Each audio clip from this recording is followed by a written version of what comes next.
Jeremy Heiner, the Daedalus Variations was one of my favorite Atlantis episodes. Yes. It is up there in the top two or three for me as well in terms of the Okay. ones that you did. I love this episode. Jeremy wants to know, from your perspective, who were the mysterious aliens from the alternate reality? What inspired them? And would you have liked to have seen more of them had SGA continued into a season 6? I'm assuming you're talking about the big tall guys. Yeah. Tell us about. Yeah, let's back up. Tell us about that episode. Sure. Yeah. Absolutely. And I mean, this is a testament to, this whole podcast has been a love letter to the guys that were working on that show. But this is a testament to people not giving up on a story. So I remember I pitched that story, and when I originally pitched it, I had pitched it as a room in Atlantis. They discover a room in Atlantis that then travels you through time, and of course, into alternate universes. Okay. Yeah, whatever it was, and then, but of course, the obvious problem then is, what if you transport into a dimension where Atlantis, or a universe where Atlantis doesn't exist?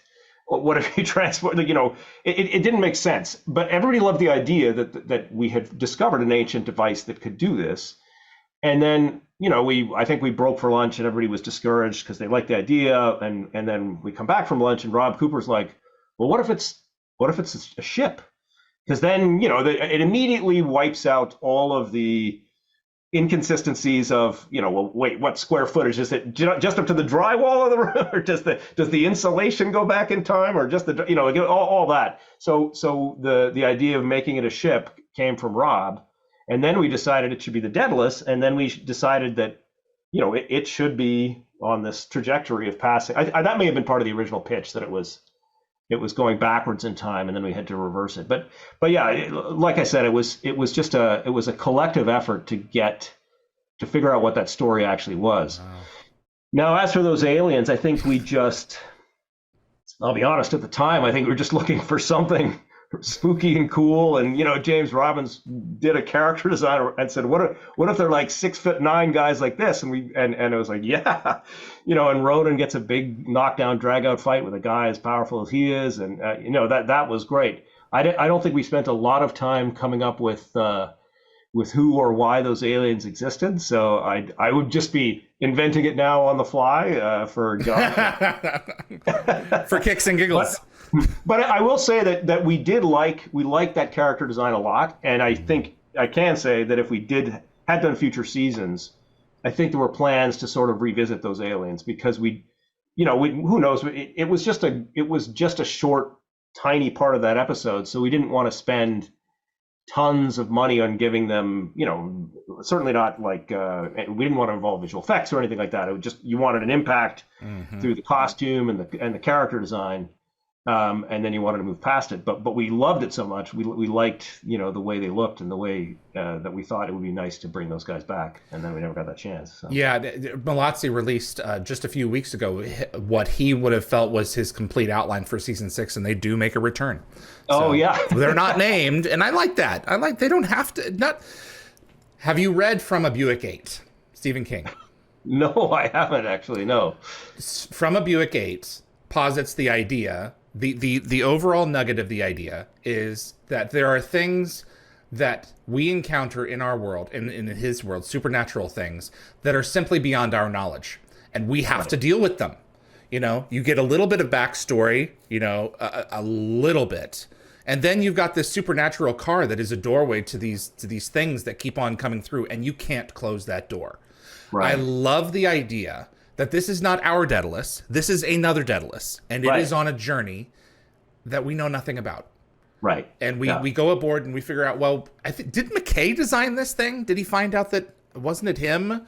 Or it's definitely not an ancient piece of hardware that was plugged in. Or maybe he had adapted, or they found the dead team. They get on and they find the dead team, and then he has to figure out how to send it backwards. I do think it was ancient design, because I remember...